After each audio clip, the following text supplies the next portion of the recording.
Boa noite, irmãos. Os irmãos podem abrir as suas Bíblias no texto que nós lemos, em Oséias.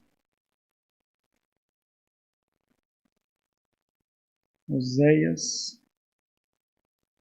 Vou deixar aberto no capítulo 9.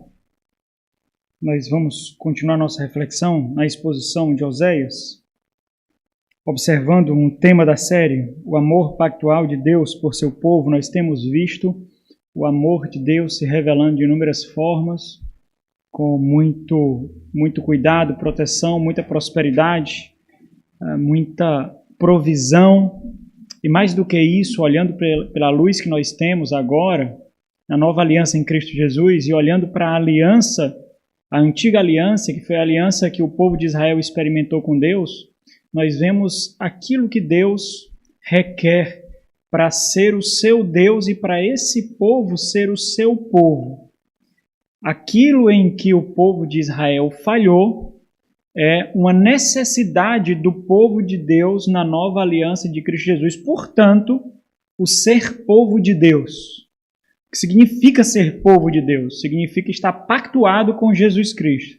Significa ser partícipe da nova aliança em Cristo Jesus. Então, o povo de Deus, como Deus idealizou, não é Israel, não é um judeu, não é o povo da antiga aliança. Ser povo de Deus é ser encontrado em Cristo Jesus, seja depois da sua vinda, ou seja, confiando na promessa. Então, nós vemos o amor de Deus, e é importante nós vermos por esse prisma, irmãos, porque nós vemos aqui muito cuidado de Deus para com esse povo. Em nenhum momento nós vemos Deus tratando esse povo de uma forma inferior, de uma forma diferente do que ele nos trataria. Em nenhum momento. Nós não vemos só porque ele faz parte da antiga aliança, Deus derrama sobre esse povo menos cuidado, menos paciência, menos atenção, menos carinho, menos provisão, menos providência, menos prosperidade. Nós não vemos isso em nenhum momento, porque deveria ficar muito latente, muito claro que quem falhou foi o povo, quem errou foi o povo. O povo não estava à altura de ser povo de Deus. E aí nós vemos, quando nós analisamos dessa forma, nós vemos então como Deus se relaciona com o seu povo. Deus se relaciona conosco da mesma forma que se relacionou com esse povo, sem a punição, sem o juízo e sem a destruição, mas da mesma forma, com amor, carinho, cuidado, provisão, proteção e providência. Mesma forma, nós só não experimentamos, e aí está a grandeza desse amor pactual, porque nós temos o coração também que eles têm.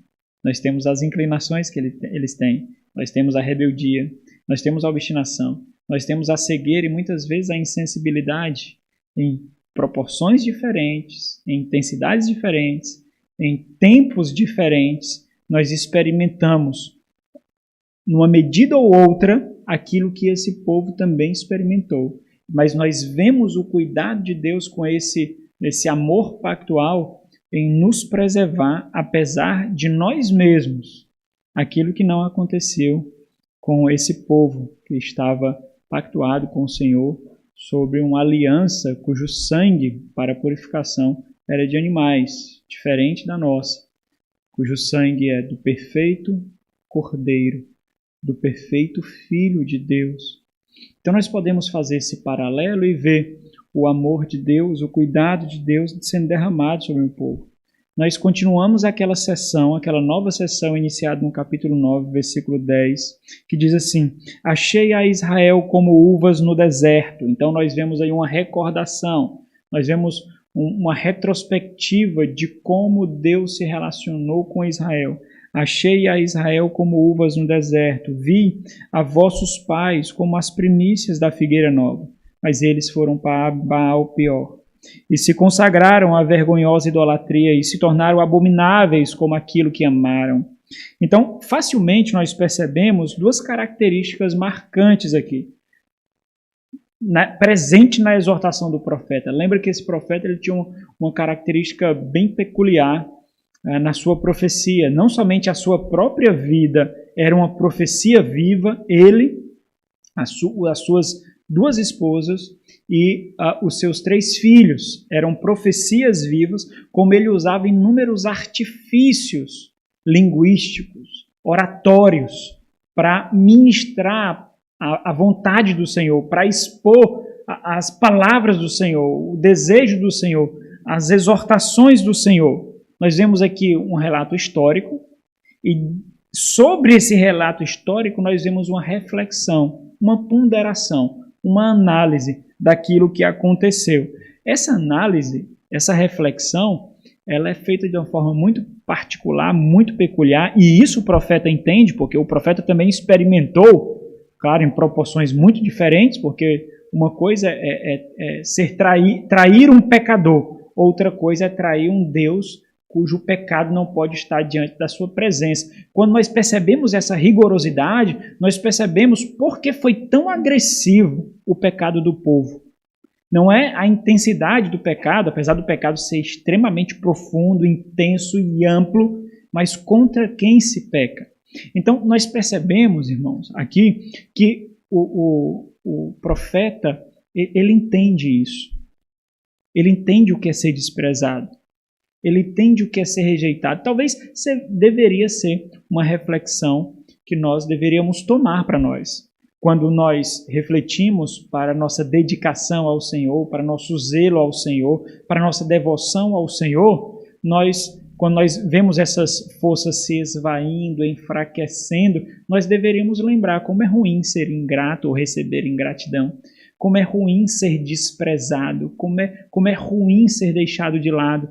Talvez se nós fizéssemos um pouco dessa reflexão, nós multiplicaríamos aí um exponencial que é difícil de calcular, impossível de calcular, nós multiplicaríamos aí, e aí nós colocaríamos essa realidade diante de Deus. Foi isso que o povo fez. E quando o Senhor faz essa análise, ele faz essa análise de uma forma extremamente afetiva, extremamente emocional. É até difícil colocar na linguagem, né, que a gente usa, porque parece humanizar demais Deus, no sentido de colocar Deus como ser humano, né? Mas esses sentimentos, essas afeições, esse humor de Deus aqui, falando do emocional de Deus, ele é exposto aqui naturalmente porque Deus se revelou através de homens. Deus não se revelou através de animais, Deus não se revelou através de marionetes, Deus não se revelou através de robôs. Então é natural que nós vejamos essas características humanas que faz parte do ser de Deus, porque Deus criou o homem conforme a sua imagem e semelhança.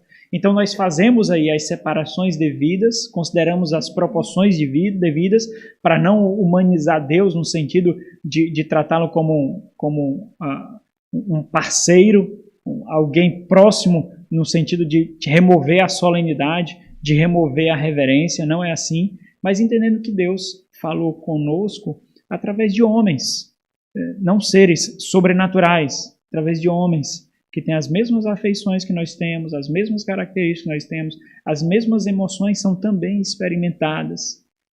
E ele falou dessa forma para mostrar o quanto ele foi rejeitado, o quanto ele foi desprezado. O tom do Senhor aqui, ao olhar para a história, é uma história que ele mesmo escreveu, é de tristeza mesmo. É de ver a rebeldia de um povo que ele escolheu amar, que ele decidiu amar. Um povo que era desprezado, um povo que ninguém no mundo sabia que existia, ele tomou para si. Esse povo se tornou uma grande nação, esse povo prosperou e então rejeitou aquele que lhe deu a mão. Então o povo aqui, o próprio povo, lembrando que nós estamos aqui naquele contexto da vida de Oséias, o próprio povo estava sendo exposto aos recortes da história do seu relacionamento com Deus. Então, à medida que o profeta falava para esse povo, gritava a plenos pulmões para esse povo, o profeta recordava ao povo aquilo que os seus pais lhe contaram, aquilo que os seus pais o contaram, e agora ele trazia à tona.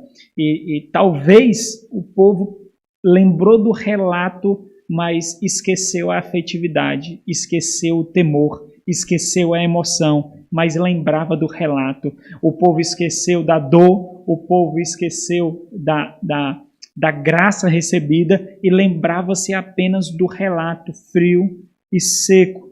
Mas o Senhor traz aqui esses recortes para lembrar, e essa retrospectiva, esse relato histórico, ela serve para subsidiar a exortação. A exortação só é mais forte, mais gritante, porque ela está colocada, ela está posta sobre uma história.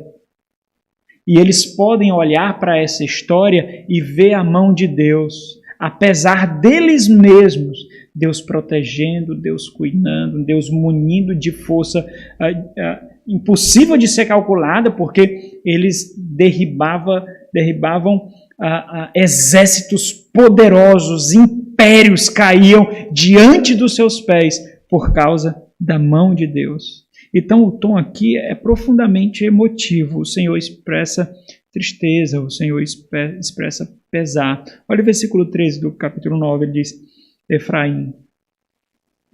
Olha, interessante, a ideia de que Deus idealizou algo, nós vamos ver hoje também, e eles não ligaram para o plano de Deus.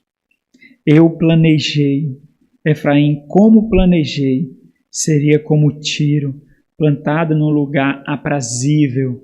Então, como eu idealizei a sua vida, o seu relacionamento de prosperidade e dependência comigo, como eu coloquei diante... E eles sabiam disso, todos os relatos, até mesmo do livro da lei, colocavam isso de forma abundante, a prosperidade que eles enfrentariam, apenas dependendo do Senhor.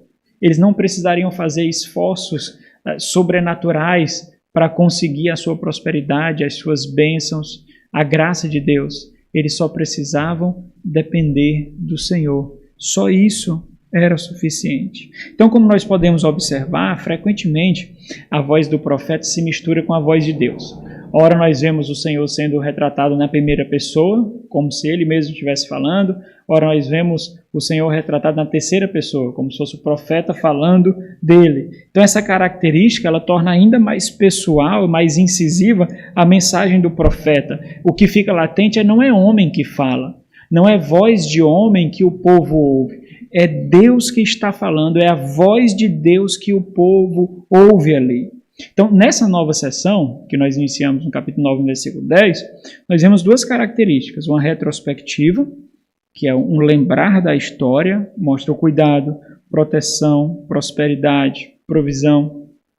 E um tom reflexivo, um tom emotivo, onde o Senhor também expõe que o que ele recebeu de volta do povo foi desprezo, ingratidão, e o povo então receberia a punição.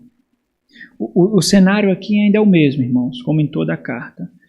O cenário é judicial, é a dinâmica do tribunal que está diante de nós. Tem as alegações, tem as provas, tem as testemunhas e tem as sentenças, as punições. É isso que nós vemos aqui.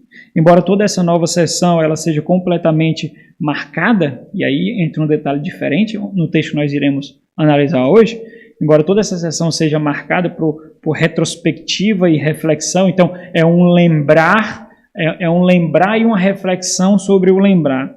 Em Oséias, aqui no capítulo 10, no versículo 9 até o versículo 15, surge um tom diferente no enredo, um tom extremamente poético aqui no enredo, diferente do que nós vimos até agora. Essa retrospectiva, essa reflexão, ela é ainda mais intensificada por um caráter mais contemplativo daquilo que o Senhor relata aqui. Foge um pouquinho da dinâmica geral. É como se essa porção fosse um parênteses, como se o Senhor parasse aqui para ter uma recordação diferenciada. O que é interessante, meus irmãos, nós continuamos a ver retrospectiva e reflexão aqui. Nós vamos ver, continuamos vendo a mesma coisa, mas o tom parece diferente. Nós vemos aqui uma contemplação, é como se fosse um meditar naquela reflexão, como se fosse um momento com intensa nostalgia, como eu desejei aquilo, como eu planejei aquilo, como eu intentei aquilo, mas nem assim quiseram, nem assim me buscaram. E aí isso torna o tom extremamente particular, mais particular ainda, bem emocional. O Senhor, ele contempla o passado de Israel e o que ele passou com Israel, o que o povo, como o povo rejeitou o seu plano, como o povo desprezou a dele, o que ele desejou para o seu povo e o que o povo retornou para ele. Então, ele expõe aqui o potencial que ele via para Israel e como Israel desprezou aquele potencial de crescimento, prosperidade, dependência, grandeza que Deus colocou diante dele. É uma linguagem, claro que meramente humana. É um homem que fala aqui, é o profeta que fala, mas é como se, nas medidas, das proporções necessárias, é como se o Senhor expusesse aqui a frustração. Olha o que vocês fizeram. Eu fiz um pacto com vocês.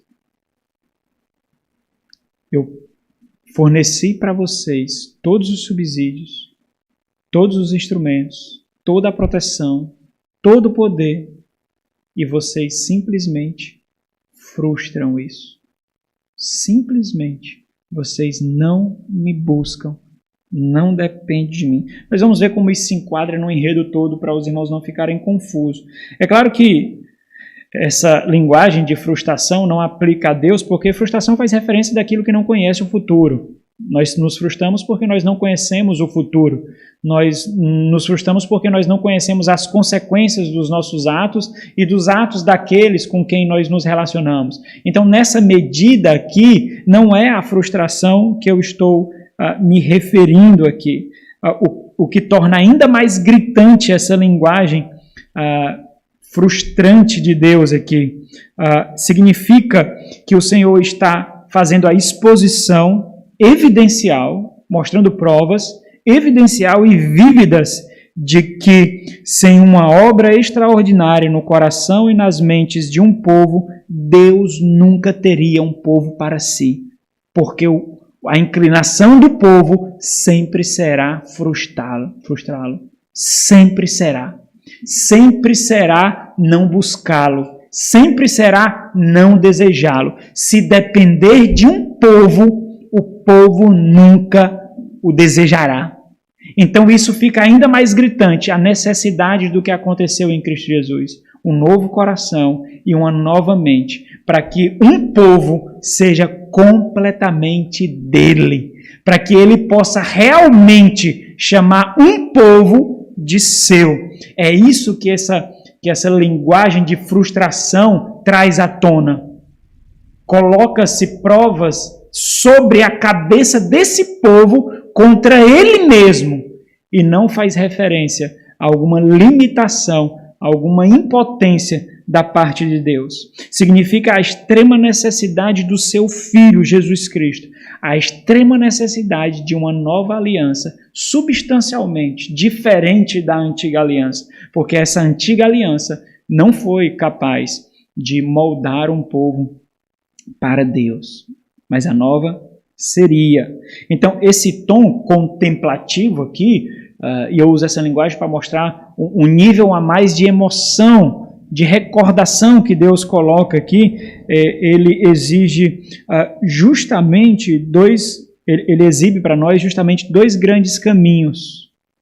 Se há frustração é porque um caminho foi escolhido e o outro foi rejeitado. E esse caminho que foi escolhido não foi o caminho intentado por Deus, projetado por Deus. Aí então a frustração. Abra aí em Deuteronômio capítulo 30. O Senhor advertiu o povo diversas vezes, desde o capítulo 27 em Deuteronômio, e aí caminha nos últimos discursos, nos últimos sermões de Moisés, antes de passar o bastão para Josué. O Senhor advertiu inúmeras vezes. No capítulo 30, no versículo 15, ele diz: vê que proponho hoje a vida e o bem, a morte e o mal. E ele vai desenvolvendo a partir daí o que eles deveriam escolher. Antes disso também nós já vemos algumas exposições de Moisés como voz de Deus, mostrando o que o povo deveria escolher. Então, e o que fica muito claro aqui que não é falta de conhecimento, não é falta de material de consulta, mas falta algo. O que falta? Esse é o grande ponto aqui de todo esse sermão. O que falta? Porque a escolha errada aqui não diz respeito à ignorância, não diz respeito à falta de conhecimento. E isso é bom para analisar, porque também fala de mim e fala de você. Assim como você, não é por falta de conhecimento, não é por ignorância, mas é por falta de algo. Falta o quê? Não é? Então, esse é o tema da mensagem. Não falta o quê? Né? Vida ou morte, a colheita segue a semeadura. Eu coloquei aqui esse tema por mostrar necessidade. Necessariamente, nós escolhemos aquilo que plantamos. Vida ou morte. Os irmãos percebem que é evidente aqui que o profeta usa uma metáfora da agricultura. E usando essa metáfora, ele torna mais viva a ideia de que a vida é um grande campo. A vida é um grande campo de plantação. Nós estamos num campo imenso, meus irmãos. Cada escolha feita é o arado realizado no campo. É o preparo do campo. É uma semente lançada. Cada vez cada decisão, cada escolha, cada comportamento, nós estamos fazendo uma vala, preparando o campo e lançando uma semente. Vida ou morte. Ou para Deus ou para si mesmo. Vida para Deus. Morte para nós mesmos. Nesse campo são plantadas muitas espécies de plantas. Muitas espécies. Algumas frutificam rapidamente, nutrem exterior e temporariamente, mas causa doença que leva à morte. Outras frutificam lentamente, às vezes imperceptível no breve tempo, mas elas nutrem espiritualmente e eternamente. E elas não causam morte, elas causam dependência e levam à vida. Todos os dias nós estamos preparando o campo e jogando a semente. Essas que frutificam rapidamente é aquilo que no primeiro momento nos motiva, mas não necessariamente é para a vida. Ela pode gerar uma doença e levar à morte. Aquelas que precisam de olhos espirituais, elas frutificam lentamente. Muitas vezes nós nem vemos. Tão rápido quanto nós queríamos.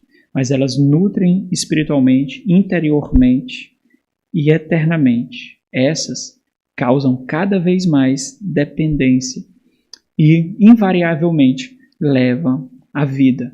Nesse grande campo tem um Senhor da terra.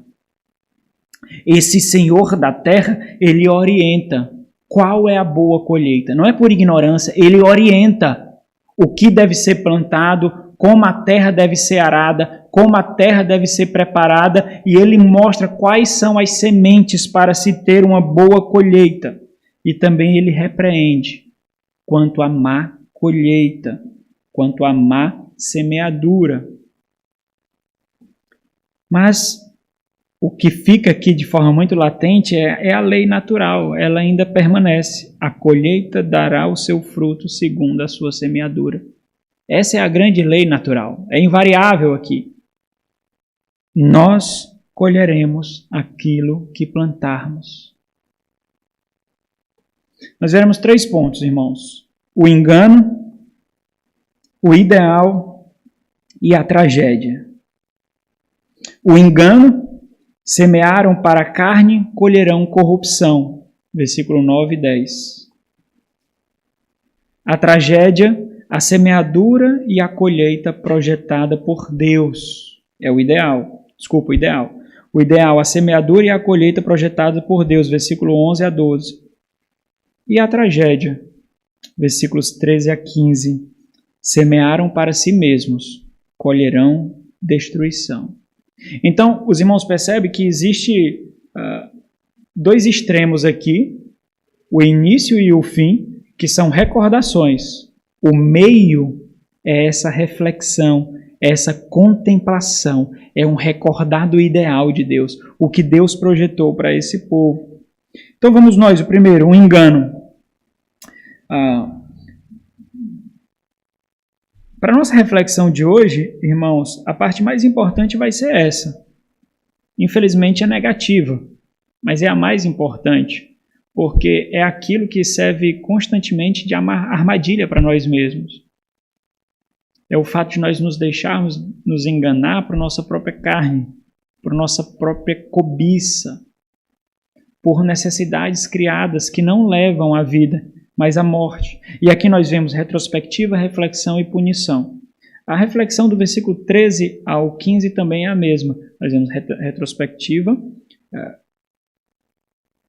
reflexão e punição, destruição. Então, o Senhor expõe algo aqui que, infelizmente, é bastante comum na luta espiritual. Bastante comum. O engano ao discernir o que é bom ou mal. Isso é bastante comum. O engano ao discernir o que é bom ou mal. O que realmente convém aos santos ou não?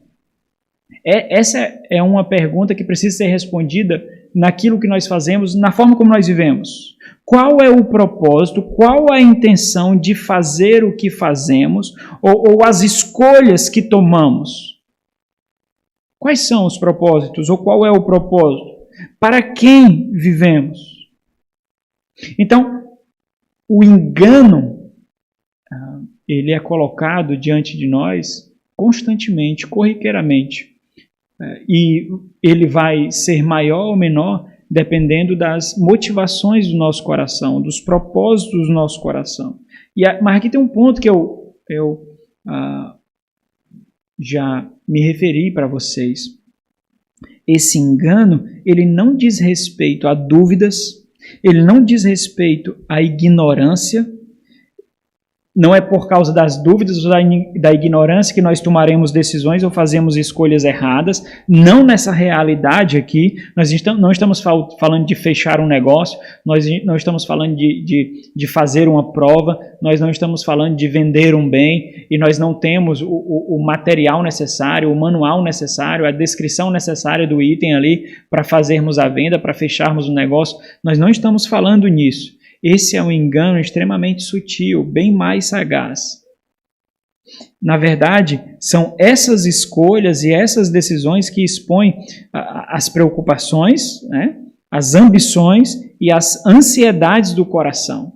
As escolhas que nós fazemos exibem o coração que nós temos. Essa é a grande verdade da questão. As ambições que nós temos, as ansiedades que nós temos, exibem qual o tipo do coração. Pelo simples fato de, ao fazermos essas escolhas, nós colocamos o foco em nós mesmos. Quando nós fazemos essas escolhas e colocamos o foco em nós mesmos, nós estamos nos enganando, julgando que algo pode resultar em bem, mesmo sendo mal. Foi isso que aconteceu com Israel. E nós não somos diferentes daquele povo, irmãos. Lembra, faz o paralelo entre nós e Israel. Nós recebemos instruções, nós recebemos orientações extremamente detalhadas, nós somos ensinados, advertidos sobre cada consequência de ato, nós somos corrigidos e perdoados constantemente, assim como também aconteceu com Israel. No entanto, em detrimento a tudo isso, o discernimento intencional ainda permanece como uma iguaria dificilmente provada por nós e por aquele povo. E simplesmente eles não alcançam o discernimento necessário para tomar as escolhas que eles devem tomar. Então, não é ignorância, e essa é a lógica do raciocínio de Deus. Nos primeiros 2 versículos, versículo 9 e versículo 10, nós vemos Deus fazendo esse raciocínio, oferecendo uma proposição, né, demonstrando um relato histórico e fazendo um questionamento. E esse questionamento que ele faz, essa pergunta que ele faz, é aquela pergunta retórica cuja resposta já é evidente. A pergunta que ele faz também remonta à história do próprio povo. Então, o Senhor está fornecendo a evidência ali sobre a qual eles deveriam fazer a pergunta, um questionamento.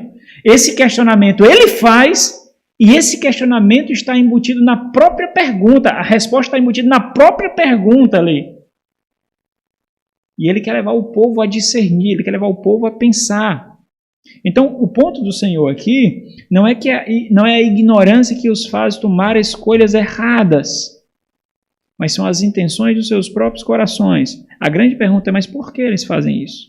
Nós vamos responder depois dos versículos aqui. Então ele diz assim, ó, ele vai fazer a exposição, certo? Ele diz assim, desde os dias de Gibeá, pecastes, ó Israel, e nisto permanecestes.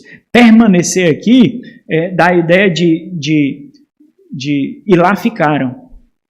Pecaste, ó Israel, e lá ficaram.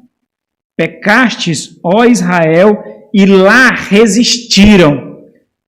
Lembra da ideia de retroceder? Lembra da ideia de conversão? Foi isso que eles não fizeram. Pecastes desde Gibeá, e lá permaneceste de pé. Literalmente quer dizer ficar de pé. E lá permanecestes de pé. E lá resistiram. E não retornaram. Retornar aqui é a ideia de conversão que nós temos no Novo Testamento. Conversão no Novo Testamento nós não vemos, como no Novo Testamento, nós não vemos no Antigo Testamento. No Antigo Testamento nós vemos essa ideia de retroceder, de retornar, por causa dos ritos, por causa das cerimônias, então seria retornar às práticas. E as práticas, por sua vez, deveriam exibir o coração, né? Então tem uma ligação. Nós só encontramos essa realidade profunda no Novo Testamento, que conversão é realidade espiritual, é uma transformação espiritual. Aquilo que no Antigo Testamento os símbolos deveriam exibir, né? E não só feito externamente. Então ele diz, desde os dias... Lembra de Gibeá, irmãos? No capítulo 9, no versículo 9 nós falamos, Gibeá é aquela cidade da tribo de Benjamim, onde a concubina do levita foi abusada, né? E ele partiu as partes ali da concubina em 11 partes, 12 partes e distribuiu para todas as tribos, mostrando a perversidade, a que ponto chegou o povo de Deus. É importante os irmãos lembrarem quando isso aconteceu. Aconteceu no livro de Juízes, o relato. Juízes, o tempo de Juízes está colado ali com a posse da terra prometida. Então, eles tomam posse da terra prometida, o período seguinte é o período dos juízes, quando Josué morre, e então o Senhor levanta juízes para direcionar o povo. Olha a brevidade, desde quando eles tomaram posse de tal prática. E muito antes disso, antes da terra prometida, nós já vimos aí que o Senhor pecou contra o Senhor. O Senhor está mostrando aqui o relato de perversidade que eles se colocaram e mesmo assim eles não retrocederam. Então, Juízes, o período de Juízes foi mais ou menos 1210 até 1050, mais ou menos aí, né? Entre esse período, não se sabe ao certo. Então, desde esse tempo, nós estamos aqui no ano 723, 724, antes de Cristo. Então, esse relato histórico aqui, ele serve justamente para sustentar o questionamento que vem seguinte. Pecastes, ó Israel, desde Gibeá, e lá permanecestes. Aí ele diz, a pergunta é justamente para mostrar assim, e o que vocês esperariam? Por quê? Lembra lá em Juízes 19, acontece essa desgraça. No capítulo 20 e 21 vem um relato da guerra, porque as 11 tribos responderam com guerra contra a tribo de Benjamim, especialmente a cidade de Gibeá. A guerra foi tão intensa que quase destruiu, dizimou a tribo de Benjamim por inteiro, quando as outras tribos viram a perversidade daquele povo. Então, o que é que o Senhor está recordando? Lembra do que aconteceu lá, da perversidade que vocês fizeram lá? O que vocês tiveram de volta? Guerra, morte, destruição. Mas o ponto do Senhor é para fazê-los pensar que, mesmo vivendo assim, eles esperariam ter o quê? O que vocês esperavam? Esse é o ponto da questão. Vocês pecaram e lá permaneceram. E aí vem a pergunta. A peleja, literalmente quer dizer guerra, a guerra contra os filhos da perversidade não há de alcançar-te em Gibeá? Ele não está falando que algo que vai acontecer, não. Ele está se colocando naquele período da história dizendo, e vocês achavam que a guerra não iria alcançá-los? Vocês plantaram isso e vocês achavam que colheriam o quê? Que vocês iam colher o quê? O ponto do Senhor aqui é muito simples. Observem o que vocês semearam, pois é isso que vocês colherão. Será que vocês estão tão entorpecidos, envenenados por si mesmos, que consideram a irrealidade de que vocês colherão aquilo que vocês não plantaram? Essa é a lógica do raciocínio da profecia aqui, meus irmãos, da exortação. Por que vocês não aprenderam com a própria história? Aqui já trazendo a aplicação da história deles. Ou seja, se vocês colheram a tempestade por plantarem o que vocês plantaram, aqui vocês estão plantando a mesma coisa, vocês esperam colher o quê? A semelhança do que aconteceu lá acontecerá aqui, só que numa proporção jamais vista, jamais imaginada. Por que vocês julgam que plantando a mesma semente colherão uma espécie diferente? Meus irmãos, esse ponto é extremamente intrigante, porque isso mostra um tipo de ignorância espiritual que não é permeada, não é encharcada por falta de conhecimento, mas por falta de temor. Por falta de temor. Porque esse tipo de ignorância não nos move a tal ponto de buscar discernimento, de buscar entendimento sobre a necessidade que nós temos. Mas nos entorpece, sabe? Nos deixam completamente paralisados. Mas não é paralisados como imóveis, mas paralisados para buscar o Senhor e completamente móveis para buscar a nós mesmos. Ao ponto de não conseguir fazer uma reflexão tão simples. Isso aqui está num versículo, irmãos. Extremamente simples. Seria a mesma coisa de dizer assim, olha, presta atenção. Você lembra daquele acidente que você teve? Você saiu de casa de madrugada com sono. Você se lembra o que causou? Sua família foi para o hospital, quase você perde a sua esposa. Por que você continua fazendo a mesma coisa? Reflete, pensa. Então, é uma reflexão extremamente simples que o Senhor quer levá-los a ter. E aí vocês podem ver o nível de degradação em que o povo se encontrava, a ponto de não discernir. Agora, qual é a pergunta aqui que nós fazemos? Vamos versículo 10, quando ele diz assim, a punição, né? Castigarei o povo, aqui já a consequência seria a colheita. A consequência, a colheita da carne que eles plantaram, então a colheita seria de corrupção. Né? Quando eles castigarei o povo na medida do meu desejo. Castigarei o povo como bem me aprouver. Como o Senhor castigará o povo? Ele diz, congregar-se-ão. As nações se ajuntarão. Contra quem? Contra eles. Contra Israel. Contra os povos. Quando eu os punir, a ideia de punir aqui, irmãos, é amarrar. É acorrentar mesmo, que foi isso que aconteceu, que já traz essa ideia do cativeiro. Quando eu o punir por causa de sua dupla transgressão. Então, qual foi a transgressão aqui? O abuso da concubina em Gibeá e a guerra entre as nações. São as duas transgressões que ocorreram aqui. A pergunta para a gente, talvez seja a pergunta mais importante do sermão de hoje, por que tantas e tantas vezes eles experimentaram esse engano até não haver mais tempo de arrependimento. Essa pergunta é importante para você também, porque eu não sei em que pé você está. Porque tantas e tantas vezes eles experimentaram esse engano até não haver mais tempo de arrependimento. A resposta é muito simples. Por falta de discernimento intencional. Não é espiritual, não. É discernimento intencional. Porque se eles tivessem o discernimento intencional para Deus, eles buscariam solucionar essa ignorância, esse coração duro, essa falta de temor. Porque muitas vezes nós escolhemos pelos nossos filhos e não pelo Senhor. Porque muitas vezes nós escolhemos pelo nosso cônjuge e não pelo Senhor. Porque muitas vezes nós escolhemos pelo nosso trabalho e não pelo Senhor. Porque muitas vezes nós escolhemos por qualquer outra coisa e não pelo Senhor. Por que nós fazemos isso? Porque nós não conseguimos discernir as consequências. Porque a intencionalidade não permeia no nosso coração. Nós não somos intencionais para o Senhor. Nós somos intencionais para nós mesmos.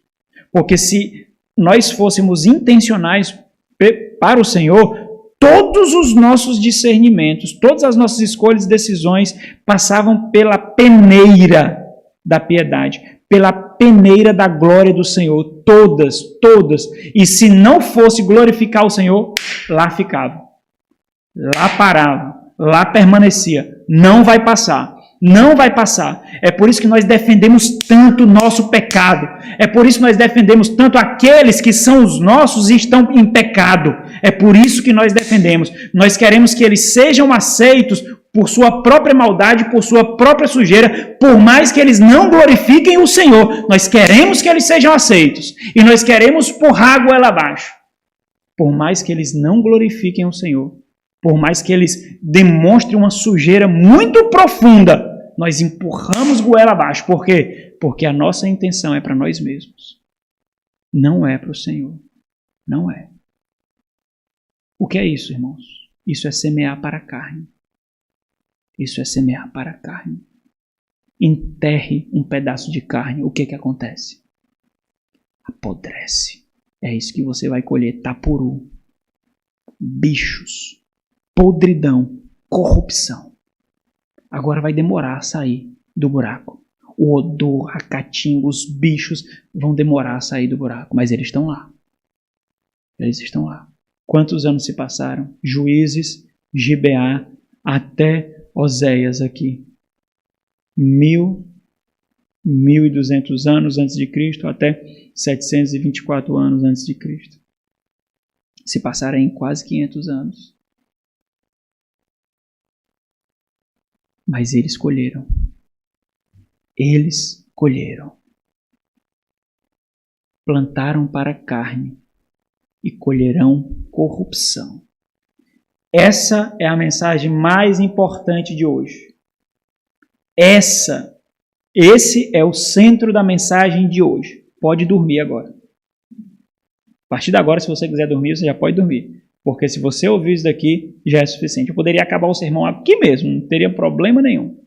Mas entenda, se você plantar para a carne, você pode fazer todos os discursos eloquentes, você pode me convencer, você pode convencer essa igreja, porque você se convence a si mesmo. Inúmeras vezes eu sei disso, porque eu me convenço também, eu me convenço direto. Mas um dia você colherá corrupção. É invariável, irmãos. Essa é a lei da semeadura. Essa é a lei natural das coisas que a própria lógica de Deus implantou na sua criação. Nós colhemos o que plantamos. Se você não tiver discernimento intencional para Deus, você viverá no engano. É por isso que você não alcança. É por isso que você escuta pregação após pregação. É por isso que você faz estudo após estudo. É por isso que você lê livro após livro. É por isso que você vê vídeo após vídeo. E você não alcança. Você não alcança. Você não chega lá. Por quê? Você já deveria ter feito essa pergunta. Por que você não chega lá? Por que a irmã chega? Por que o irmão chega? E por que eu não chego, Senhor? Porque lhe falta intencionalidade para Deus. O seu discernimento é para si mesmo. O seu discernimento não é para o Senhor. Lembra do círculo do ego. Lembra do círculo do ego. Anota isso daí. Quem vive para si mesmo não semeia para Deus. Quem vive para si mesmo não semeia para Deus. Quem vive para si mesmo, olha o círculo do ego. Quem vive para si mesmo e para a sua família, como instrumento de idolatria, não alcança a mente de Deus. Lembra de Paulo, escrevendo para os Coríntios, sua primeira carta, capítulo 2. Ele fala do que os crentes têm. Nós temos a mente de quem? Nós temos a mente de Cristo. Ele está falando da grandeza da sabedoria de Deus que foi colocada em nós. Quem aconselhará o Senhor? Quem aconselhará o Senhor? Mas nós temos a mente de Cristo. É o paralelo que ele faz ao citar Oséias. Nós, os crentes, temos a mente de Cristo. Ele está falando que nós conseguimos discernir as coisas de Deus. Os crentes conseguem discernir. Por que isso é importante? Porque aqui eles não tinham o coração que aqueles da nova aliança têm. O Senhor preparou agora detalhadamente um povo para si, um povo que tem a mente de Cristo. Aqueles que são do Senhor discernem, conhecem a mente de Deus, entendem as coisas de Deus. O seu engano, a sua ignorância, pode estar gritando algo para você. E se você não buscar resolver isso, você um dia pode colher a maior corrupção da história da sua vida. E aqui nós vamos então para o ideal de Deus. Versículo 11 e versículo 12. A semeadura e a colheita projetados pelo Senhor.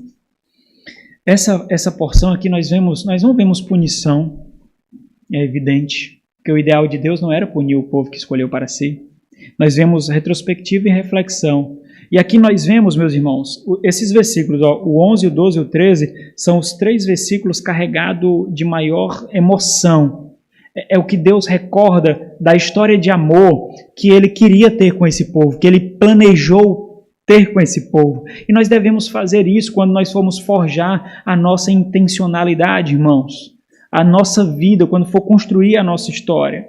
Então, embora nós percebamos esse tom um pouco nos outros versículos, nesses versículos aqui, eles são mais realçados. É como se o Senhor ele estivesse recordando aquilo que Ele idealizou para o povo, o que Ele intencionou para o povo. Por isso que esses versículos eles são construídos em uma forma poética, em forma de poesia. Ele diz assim, por que Efraim? Porque Efraim era uma bezerra domada, era uma bezerra bem treinada, que gostava de trilhar. Ele está falando aqui daqueles animais que ficavam rodeando o cereal para debulhar ali o cereal e o trigo, né? Essa condição, ele está dizendo para o povo, a condição que eu lhe coloquei era agradável para você. Não existia jugo sobre os seus lombos. Não existia jugo sobre suas costas. E quando ele usa essa linguagem mais na frente de jugo, coloquei o jugo sobre a formosura do seu pescoço, a ideia de que eu lhe tomei por servo. Eu lhe tomei para ser meu servo, eu lhe tomei para ser fiel a mim. Coloquei jugo sobre a formosura do seu pescoço. Atrelei Efraim ao carro, a ideia de que faça para fazer a minha vontade. Judá lavrará e Jacó lhe desfará os torrões. Então, ele está mostrando aqui toda aquela cena de uma colheita. A ideia de arar, a ideia de jogar a semente, a ideia de fechar as valas das terras para que nasça o fruto e a ideia de debulhar o trigo, debulhar o cereal, de pisar o trigo.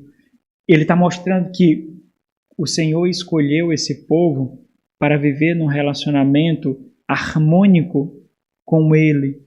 um relacionamento em que ele se agradaria do trabalho que fazia e Deus se agradaria em tê-lo escolhido como povo. Então, o Senhor não somente escolheu esse povo para ser seu, mas ele orientou, ele ensinou o que e como eles deveriam fazer. E mais, agindo dessa forma, eles teriam uma boa colheita garantida. É assim que acontece aqui também, não é? É assim que acontece aqui, a semelhança do que aconteceu lá diversas vezes. E ele disse agora, como Senhor da terra, ele dá a sua orientação. Então disse, semeai, plantai para vós outros em justiça. E naturalmente ele está mostrando uma das características, um dos atributos do próprio Deus. As obras dele. O povo deveria expor o próprio Deus. Como o povo exporia Deus, fazendo aquilo que testifica de Deus, expõe Deus, demonstra Deus, mostrando as obras do próprio Senhor. Então ele diz, semeai para vós outros em justiça. Então, o que é que está implícito aqui? Que eles não deveriam, usando uma linguagem do Novo Testamento, uma linguagem espiritual, que eles não deveriam exibir as obras da carne, não deveria, Gálatas 5, não deveriam incorrer nas obras da carne, não deveriam viver segundo a carne. Vivam em justiça. Lembra da metáfora do campo de colheita. E aí ele diz, então, se vocês fizerem isso, o que vocês ceifarão? E aí vem a linguagem pactual.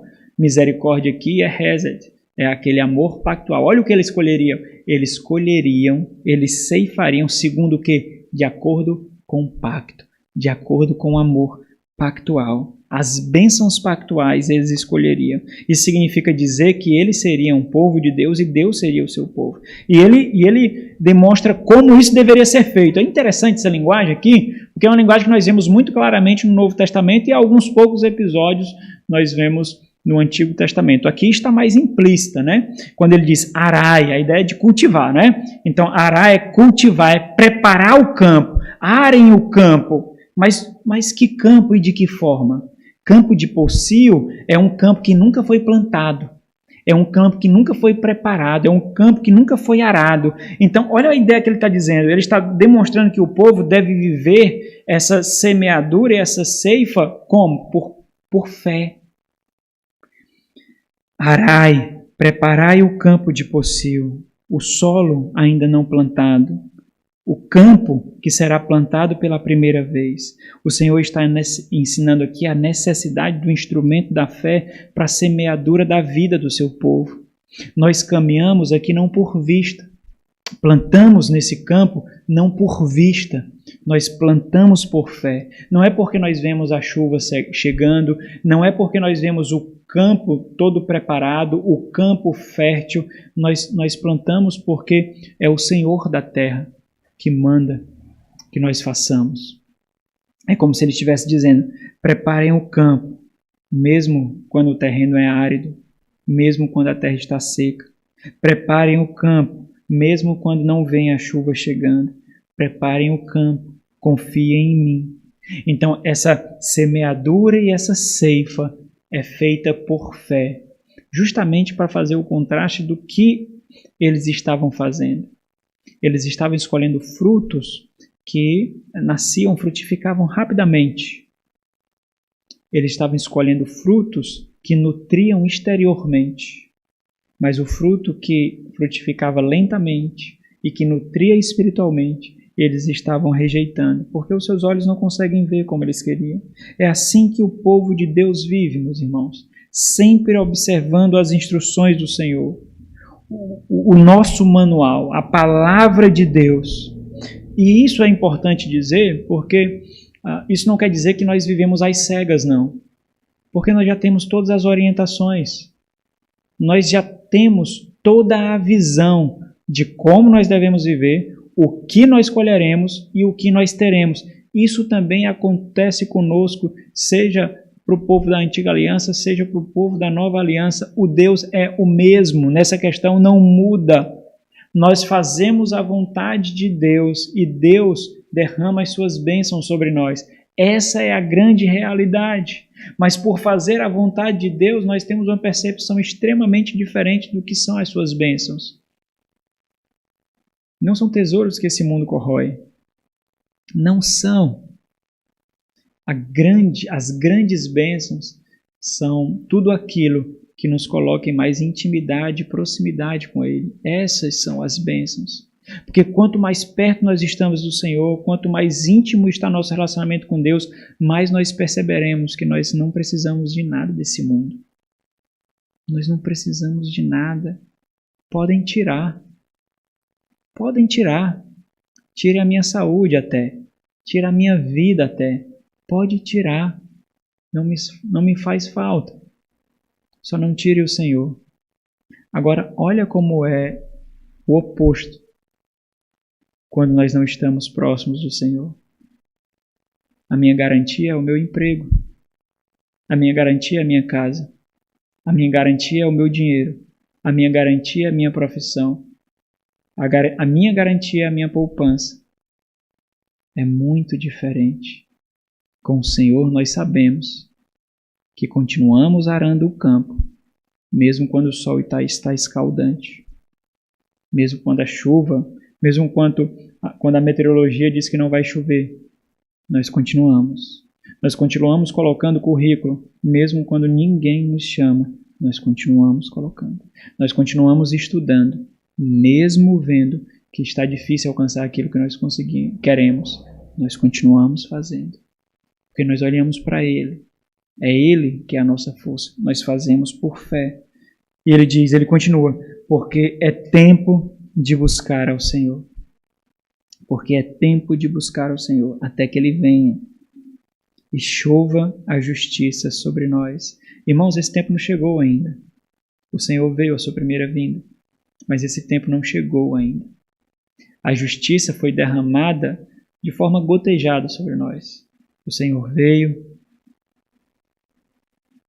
atingiu Satanás e a sua hoste infernal, limitou o seu alcance, limitou o seu acesso.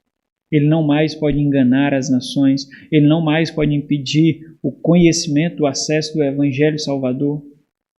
Mas nós ainda aguardamos o dia da justiça. Ainda nós esperamos. E por isso que a nossa fé é uma fé escatológica, que aguarda algo. Buscar, evidentemente, aqui é confiar, né? Então é tempo de buscar o Senhor, é tempo de confiar no Senhor. É isso que significa buscar aqui. Esse era o ideal de Deus para o povo de Israel. Por isso que isso não significa frustração. Porque o Senhor não estava olhando para esse ponto da história, irmãos. O Senhor estava olhando para a sua conclusão, para a consumação do seu plano. O Senhor não foi frustrado aqui. Então, observando o progresso da revelação do Senhor, nós percebemos que o Senhor está mostrando a profunda necessidade da criação de um povo que nasce em Cristo. Um povo que será completamente parecido com seu filho, que ele o ama, ele é o seu amado, e o filho também ama o pai, e eles têm uma harmonia vital e eterna, impossível de ser separada, a não ser por algum momento, por causa do nosso pecado naquela cruz, onde houve uma separação cósmica jamais vista, jamais experimentada. Essa foi a grande obra realizada para criar eu e você, com novos corações, novas mentes, para que nós pudéssemos entender que a nossa vida não é sobre nós, não é a nosso respeito. Nós estamos arando um campo que não é nosso. Nós estamos plantando um campo que não é nosso. E nós aguardamos a chuva, a grande chuva que um dia virá. E ali nós experimentaremos a maravilhosa colheita do Senhor. O Senhor criou um povo para chamar de seu. O Senhor criou um povo em que esse engano não tem poder sobre ele. Esse engano aqui não tem poder sobre você. Não tem poder. Esse engano que escravizou esse povo não tem poder sobre você. E Deus projetou para que assim fosse, limitando o poder do pecado sobre os seus. Um novo povo, um povo que realmente ele pode chamar de seu. A própria revelação mostra que esse povo, que Deus chamaria de seu, não era Israel. Porque circuncisão na pele, circuncisão exterior não era suficiente.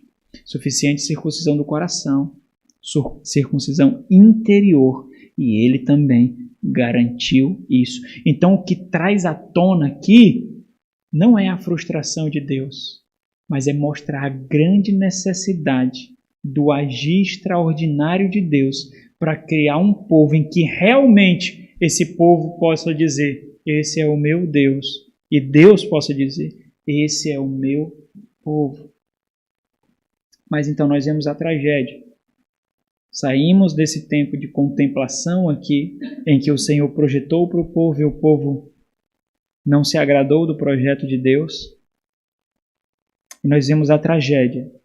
Eles semearam para si mesmos e eles colherão destruição. Versículos 13 ao 15. Então nós vemos aqui retrospectiva, reflexão e punição. A semelhança do que aconteceu no versículo 9 e versículo 10.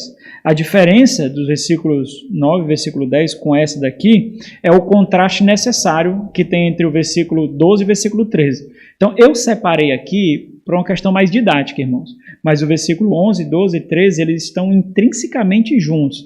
Porque o versículo 13 ele faz um contraste necessário com o versículo 12. Lembra lá, quando o Senhor diz assim, ele dá uma orientação no versículo 12, né?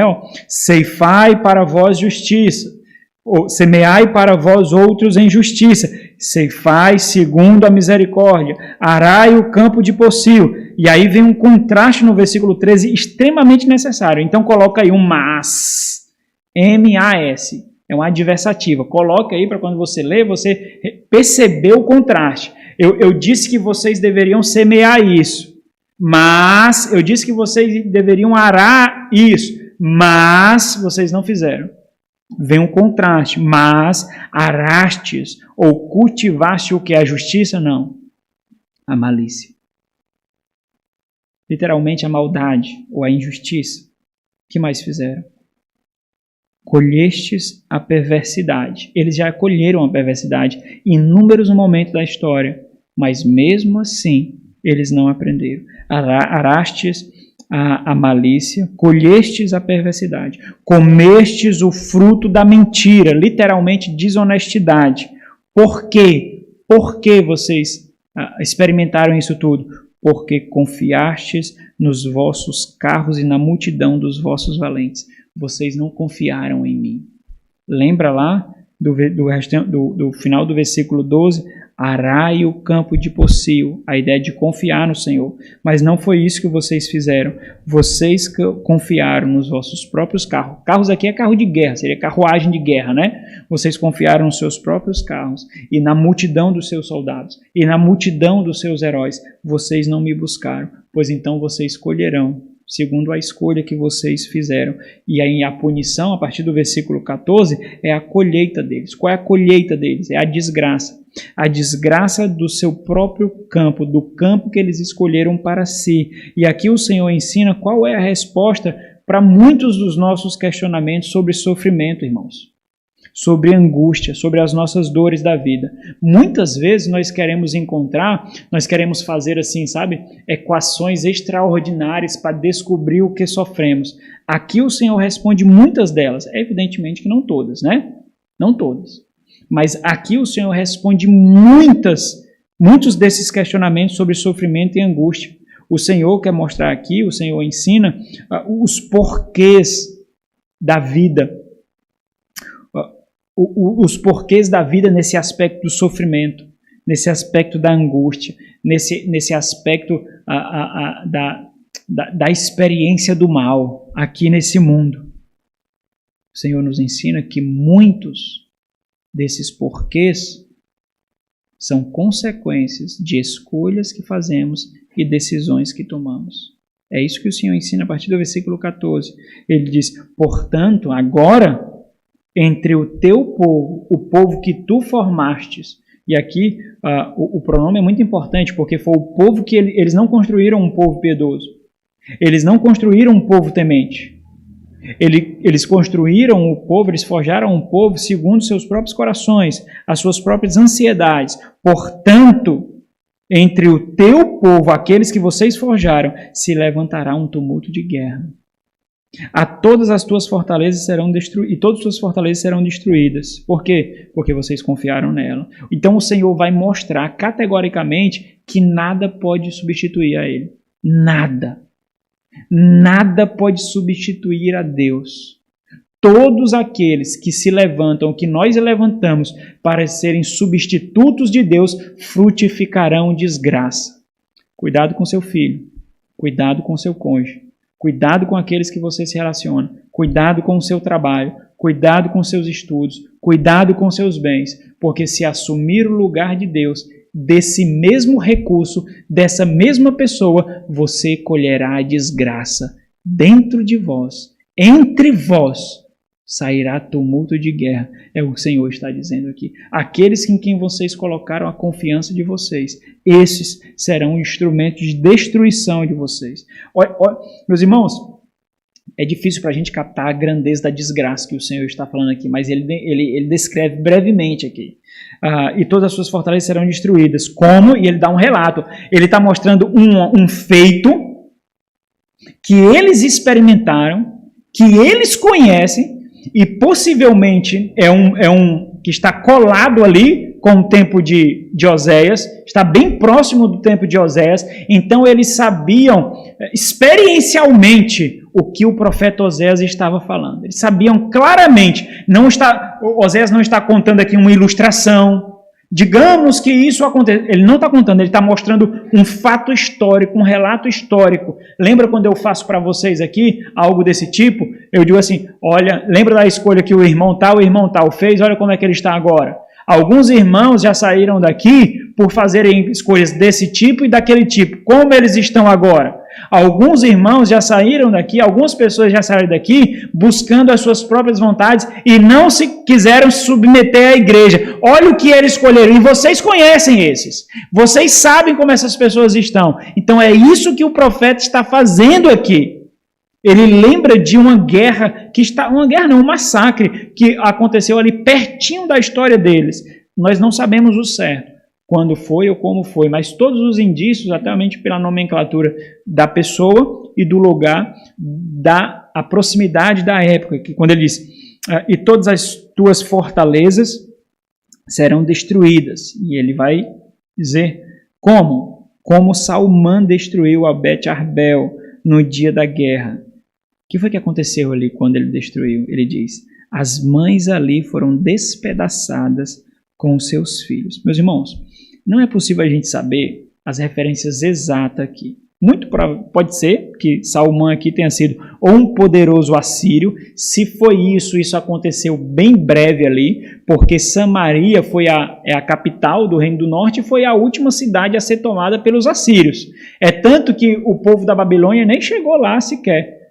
O povo da Babilônia só veio depois quando derrotou a Assíria e tomou então as últimas cidades de Judá e Jerusalém para o cativeiro babilônico. Então, se Salmã tivesse sido um poderoso, um valente assírio, aconteceu pertinho dali. Pode ter sido também um rei moabita, que não está registrado por causa do nome utilizado, mas nós não sabemos. Bet-Arbel, apesar de nós não sabermos ao certo qual é o lugar, pode ter sido uma cidade da região de Gileade, mas isso também, para a aplicação da gente, não é muito importante. Importante é o nome. O nome Bet-Arbel, Beit significa casa, Bet-Shalom, casa de paz, Betel, casa de Deus, Bet-Arbel, Bet-Aven, casa da maldade, casa da iniquidade. Bet-Arbel aqui é casa da emboscada de Deus. Casa da emboscada de Deus. Olha como o nome é uma profecia em si. Casa da emboscada de Deus. E aí, por mais que nós não saibamos ao certo nenhum desses pontos aqui relacionado à pessoa e o local, saibamos ao certo o nome, né? Mas, independente disso, a mensagem, irmãos, é muito clara. Quando ele diz assim, destruirei a fortaleza de vocês. Como? Como Salmã, como aquele guerreiro, como aquele ímpio destruiu Bet-Arbel. Algum local, se for em Gileade, ou algum local do Reino do Norte. Ok. Qual é a mensagem que o Senhor quer passar aqui? Israel, experimentará a punição do Senhor. Ele colherá a punição do Senhor através da brutalidade enlouquecedora, entorpecente, a semelhança do que aconteceu em batalhas que exterminam povos. É isso que ele está dizendo. Quando ele mostra aqui essas mães e esses filhos sendo despedaçados, ele está fazendo referência não só à brutalidade, à maldade que aquele povo enfrentaria, mas também o que aquilo ocasionaria com o próprio povo. E aí eu quero ler alguns versículos para os irmãos aqui. Meus irmãos, vamos ler alguns versículos aqui, tá bom? A gente vai entender então a severidade, o rigor do ato. Vamos ler Deuteronômio capítulo 32. Por que a severidade do ato? Por que o Senhor é tão severo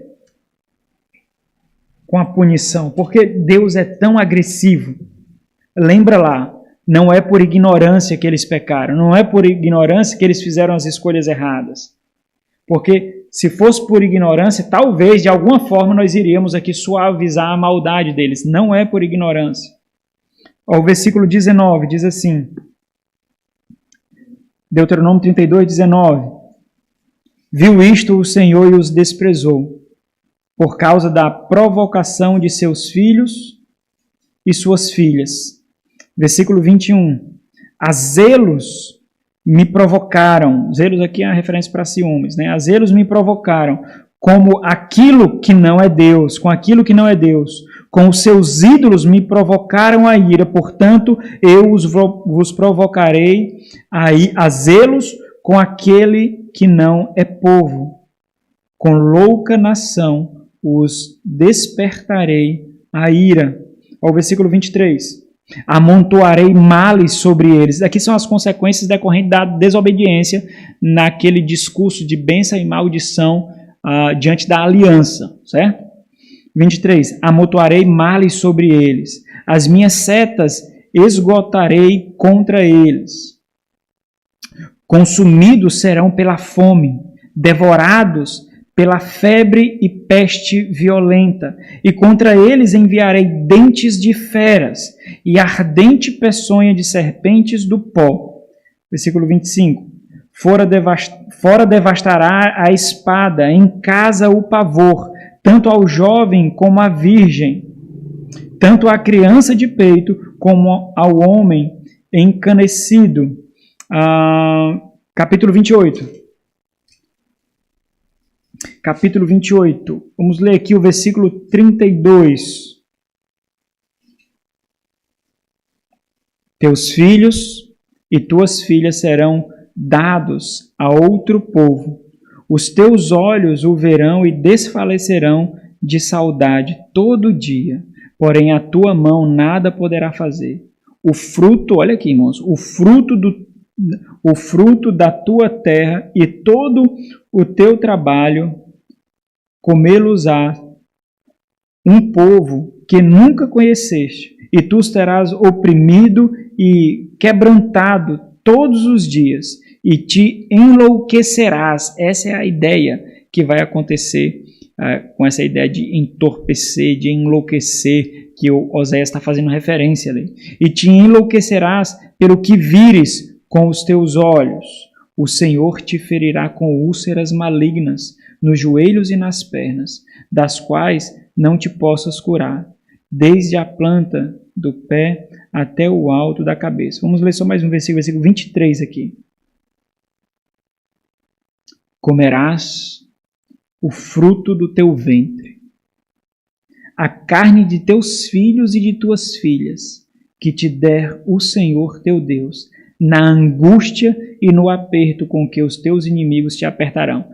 Então, é isso que o Senhor quer colocar na cabeça do povo aqui. Essa grande desgraça, essa grande tragédia que o povo experimentaria. Isso daqui é fruto de quê, irmãos? É fruto de desobediência. Isso daqui é a severidade de não escolher o Senhor. Lembra lá do Salmo 137? Lembra Ezequiel 37? Ezequiel 37 é o vale de ossos secos. Abra no Salmo 137. Lembra do Salmo 137, irmãos? Salmo 137 é o Salmo do cativeiro.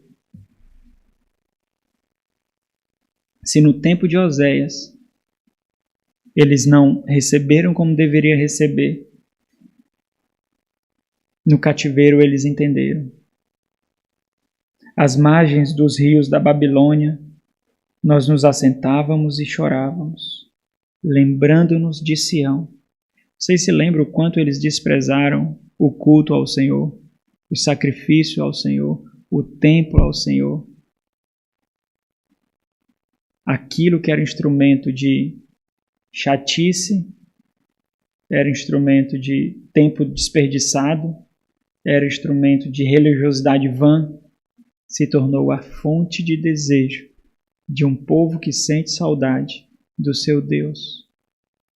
Porque muitas vezes, somente quando nós perdemos, nós entendemos o que nós tínhamos. Nós lembramos o que nós tínhamos. Porque nós vemos a nós mesmos mudando e os nossos entes mudando. Você sabe o que significa se o seu cônjuge sair da igreja? Você tem noção do que pode significar isso?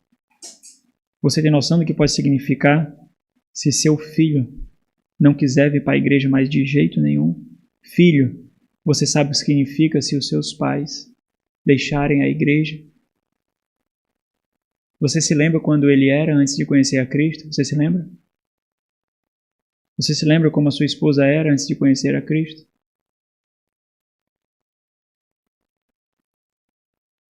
Muitas vezes, irmãos, nós não chegamos à profundidade do valor e da gratidão que nós temos pelo que temos. Porque para nós se torna comum. Para nós se torna algo banal. Nós não ingressamos isso no sentido da nossa vida, na realização da nossa existência. Parece algo distante demais para nós.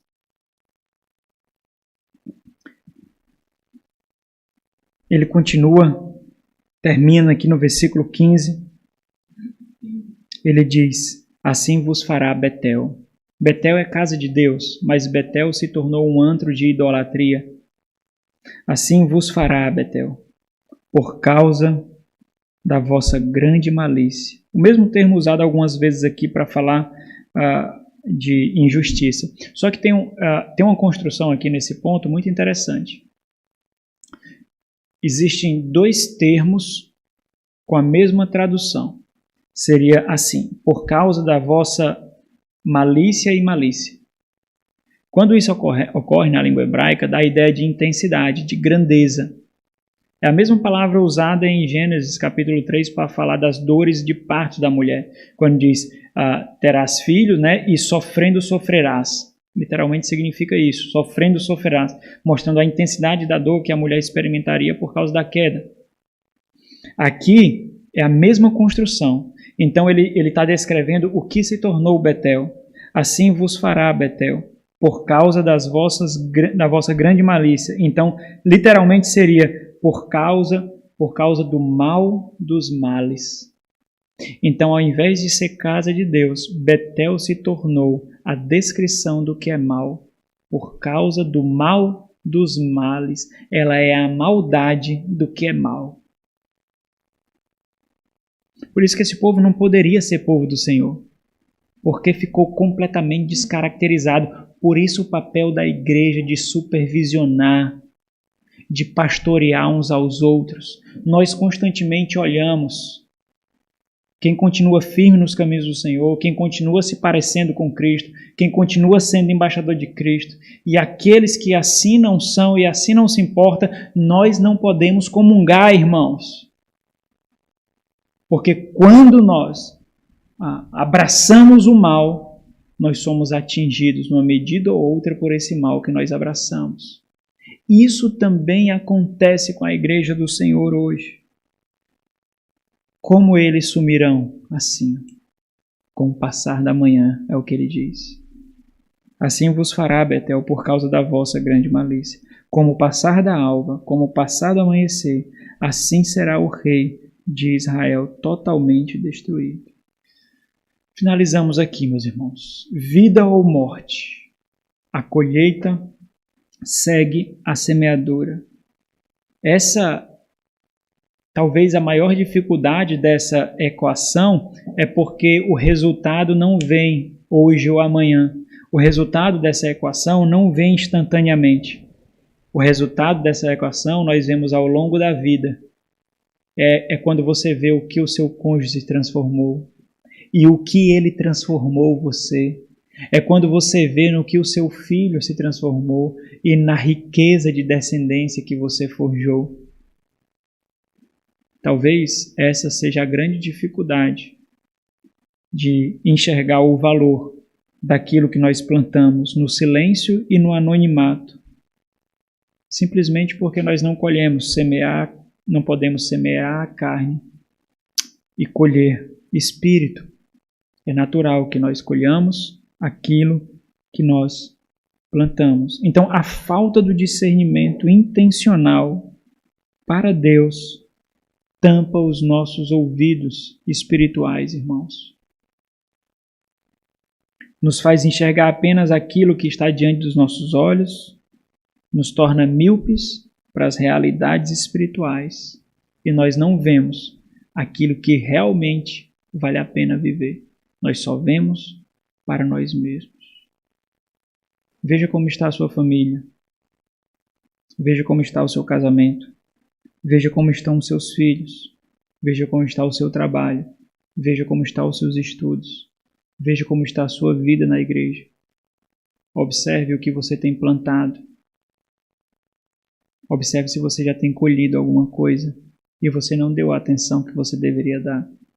Observe o que tem sido essa colheita e observe se você precisa agir para arar o campo de uma forma diferente. Caso contrário, você terá as mesmas colheitas e isso pode ser um prenúncio de uma colheita que você não poderá escapar.